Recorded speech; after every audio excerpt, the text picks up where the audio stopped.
GM, buongiorno everyone. We're here today with another episode of Web3 Radio. And today we have Teresa. Teresa, please, would you like to give an intro? And we're super excited to have you here at ETHCC. Sure. Happy to be here. Thank you for having me. So I'm from the Czech Republic, but I live in Colombia.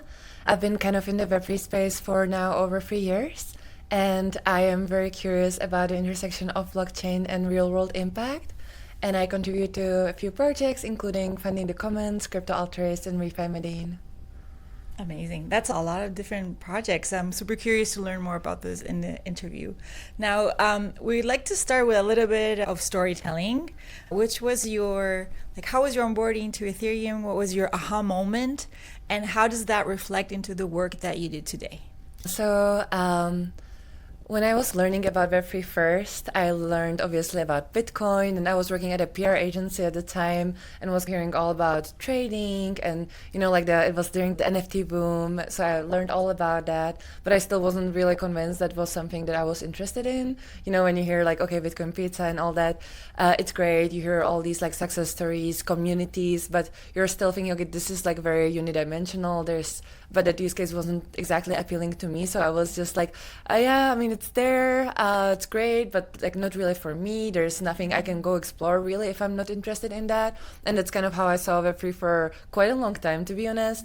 And having worked in PR, we started having more blockchain clients, and sometimes I had to learn more and still kind of had this point of view. But then I just randomly met a friend who told me hey, here in Colombia, there's actually an NGO that's fundraising with NFTs. Wow. And I was okay, that's cool. Tell me more. And my background academically is in impact. So I was okay, that's really cool. And, I have a lot of issues with the traditional impact space because it's very slow, it's not very transparent. There have been really bad stories of how millions of dollars have been funneled into something and nothing got done. So I think, okay, this is really interesting, different way to do it. You can engage people in a completely different way. I remember during the pandemic, I once donated to the World Wildlife Fund, to adopt a jaguar or something. Okay.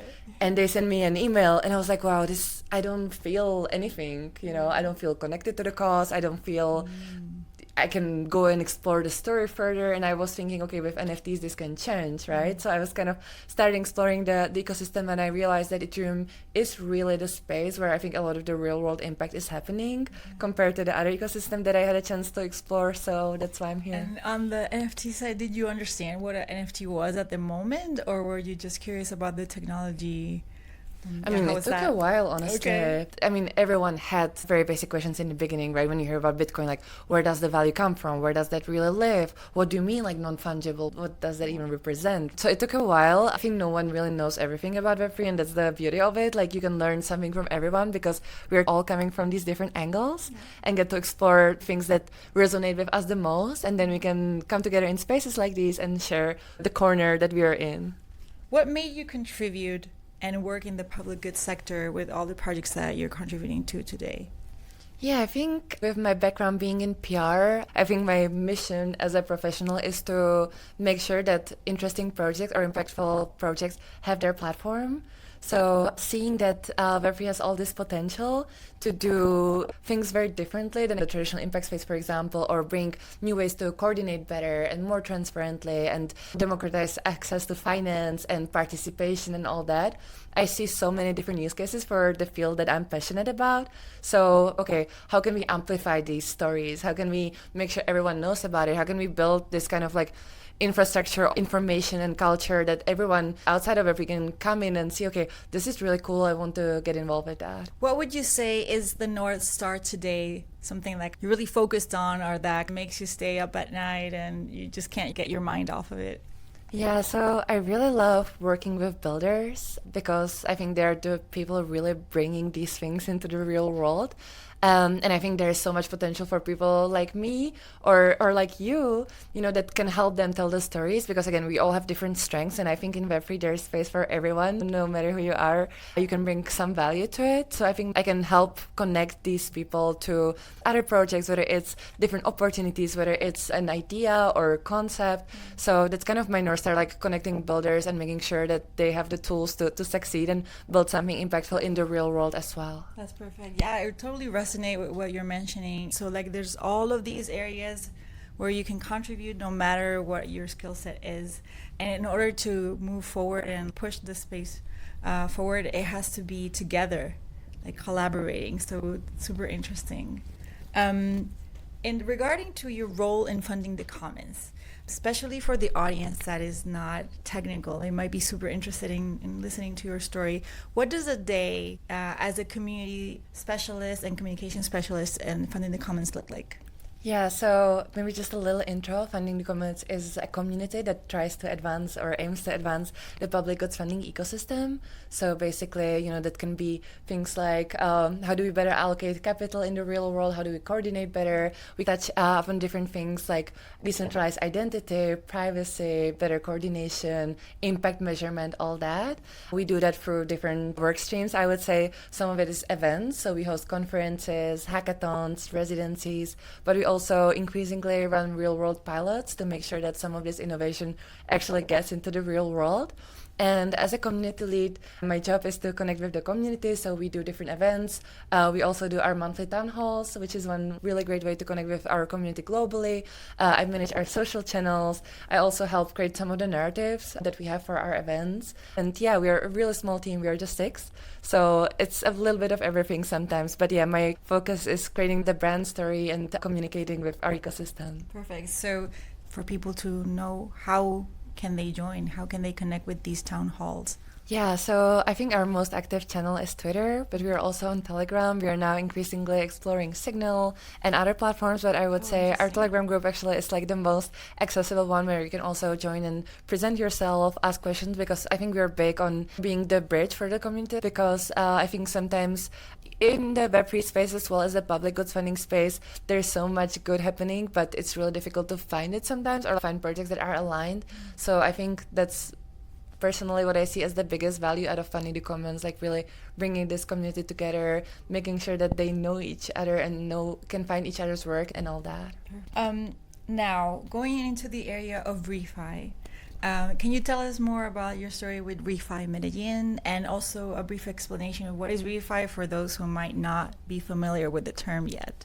Totally. Yeah, so as I was starting on my journey in Web3 and seeing some of the impact use cases, I was like, wow, this is really interesting. I want to explore it more. I started connecting with projects. I did a few interviews with people like Drew from Altruist at the time and Manu Alzor from Doing Good. And I was like, wow, this is cool. There's actually a group of people that are working on this project, and that's how I learned about ReFi. Although at that point it was mostly around tokenized carbon credits, then it developed into more different use cases. ReFi basically is a concept that believes that we can see capital not just as financial capital, but as different forms of capital like social, ecological, spiritual, community.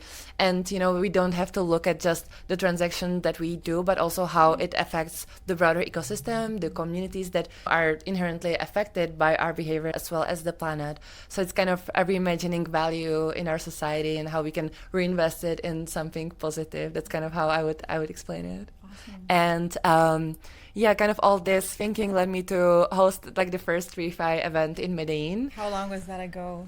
Oh, wow. I think over 2 years now. I think it was March, 2 years ago. And I got a little grant from ReFi Events. That was a little organization at that time promoting ReFi education. And I think we had 40 people there. It was hosted at a local community hub called Hash House in Medellín. And then Marcelo reached out to me from ReFi at that point and was like, hey, we are starting this local nodes concept to maybe activate ReFi more locally. Would you like to join it? I know someone else that would be a great person for it. So that's how I met Juan, also the co-founder of ReFi Medellín, and we started with that. And now we're doing a lot of ReFi education. To be honest, we are also a very small team, and we're looking to be around and always present, also connecting different ReFi projects in Colombia, doing events and also impact activations. So we've done things like community cleanups, tree planting. We're now running some exciting I was going to pilots. ask, what does it look like to do ReFi education? To be honest, it's kind of tough sometimes, because I think the education part itself is not that hard if you already have people that are interested in it. Okay. But getting people in the room sometimes can be the hardest part. And we are trying to think about ways to make it sound more exciting. Because if you're talking about finance and you're promising something and it's more dynamic and more fun, and I think that's why Web3 or crypto has being so attractive because it's so flashy and exciting. But if you're obviously promoting something like ReFi, it can sometimes seem maybe less tangible and a little more complex and maybe more philosophical as well. So you're like inherently speaking to different kind of people and notice these things first. Obviously, ReFi is something that's difficult to sell in that space. I think we have done really good job when it comes to connecting with local partners. I think if you want to go far, you need to go with other people, right?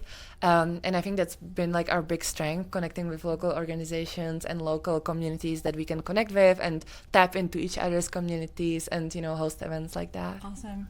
Have you been in touch with the ReFi community in Sicily by any chance? No, not yet. Okay, yeah, that'd be great because in Italy we have Rafael and a group of contributors that were born from ReFi, so it would be great if you could connect in the future. Regarding this week at ETHCC, what is something that you're looking forward to or that already happened this week because it's already day 3 that really caught your attention or that you're excited about? Yeah, I think this is the best place for me to maybe get outside of my like crypto bubble a little bit. I was like at the Lido talk the other day, learning about projects at the booths that I've never heard about. I think it's really great because they have their communities, but just because I'm in the other corner of the space, I never got to interact with them. So I think here I can build bridges to different communities and learn from them as well. And since we're here at Web3 Radio, we cannot leave without first talking about music. So if you were to put a soundtrack to the whole ETHCC experience this summer, what would it be? What genre or band or track? I think if I were to put soundtrack or like a genre to ReFi, it would probably be lo-fi because it's so type like type. Chill. Exactly. And I think that the ReFi space is a little like that. It's like slow burn and calming in many ways. And I think a lot of the people in the ReFi ecosystem always try to go beyond the direct things, the transactional. And I think lo-fi is like that. It's like very like profound in different ways and enjoyable and stuff. So that's what we're going to request a lo-fi room next year. Please, I'll be there. All right. Well, thank you so much, Teresa, for your time and for this amazing interview for SpaghettETH Web3 Radio. Thank you.